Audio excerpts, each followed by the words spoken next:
चलिए अब हम सैद्धांतिक प्रायिकता के बारे में पढ़ते हैं। अब तक हमने प्रायोगिक प्रायिकता और समप्रायिक परिणाम के बारे में पढ़ लिया है। अब हम प्रायिकता के सैद्धांतिक दृष्टिकोण के बारे में पढ़ेंगे। चलिए शुरू करते हैं। ध्यान दें, हम अनुभाविक या प्रायोगिक प्रायिकता की मदद से किसी भी प्रयोग को बार बार दोहराकर उसकी होने की संभावना का तो पता लगा सकते हैं, जैसे कि हमने सिक्के के प्रयोग में किया था। परंतु क्या हम सभी स्थितियों में यह प्रयोग को बार बार दोहरा सकते हैं क्या? जी नहीं, हम सभी स्थिति में प्रयोग को बार बार नहीं दोहरा सकते हैं, क्योंकि अनेक स्थितियों में यह काफी खर्चीला हो सकता है और ऐसा भी संभव है कि इसे दोहराया ना जा सके। निसंदेह सिक्के उछालना या पासे फेंकने के प्रयोग में तो कोई कठिनाई नहीं हुई हमें, परंतु क्या एक उपग्रह की सफलता या असफलता का पता लगाने के लिए उसे बार बार छोड़कर देख सकते हैं? या भूकंप के कारण कोई बहुमंजिली इमारत नष्ट होगी या नहीं, इसको हम प्रायोगिक प्रायिकता के निकालने के लिए क्या दोबारा भूकंप करवा सकते हैं? ऐसा करना तो मुमकिन नहीं है। ऐसे प्रयोगों में हमें कुछ कल्पनाओं को सही मान के प्रयोग को दोहराने से बच सकते हैं, क्योंकि वह कल्पनाएं हमें सही प्रायिकता ज्ञात करने में सहायता करेगी।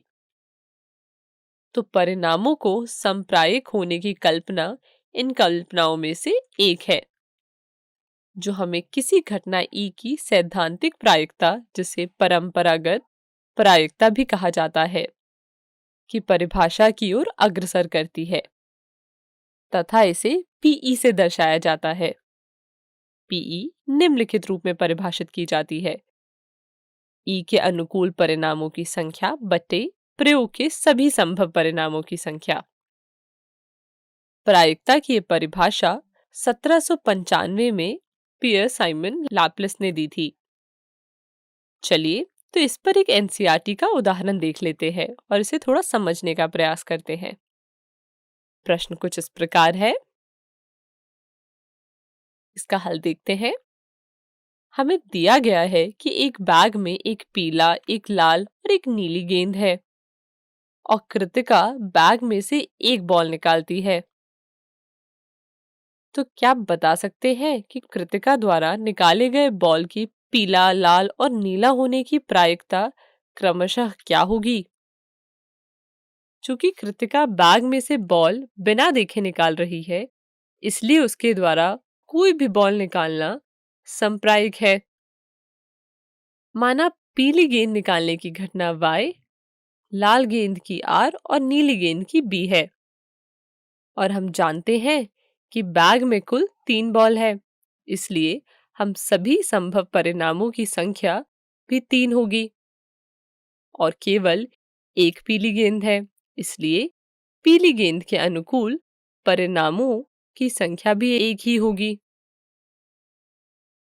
चूंकि हम जानते हैं कि किसी घटना ई के होने की प्रायिकता निम्नलिखित प्रकार से परिभाषित की गई है, इसलिए बैग में से निकाली गई बॉल की पीली होने की प्रायिकता 1/3 के बराबर होगी। इसी प्रकार लाल और नीली गेंद निकालने की प्रायिकता भी 1/3 होगी। तो इसका सलूशन कुछ इस प्रकार है, इसे अपनी कॉपी में लिख लीजिए।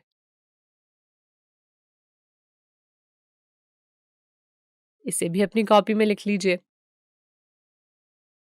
तो यहीं पर हमारा सैद्धांतिक प्रायिकता का टॉपिक भी खत्म होता है। अब हम दूसरी वीडियो की तरफ बढ़ेंगे। धन्यवाद।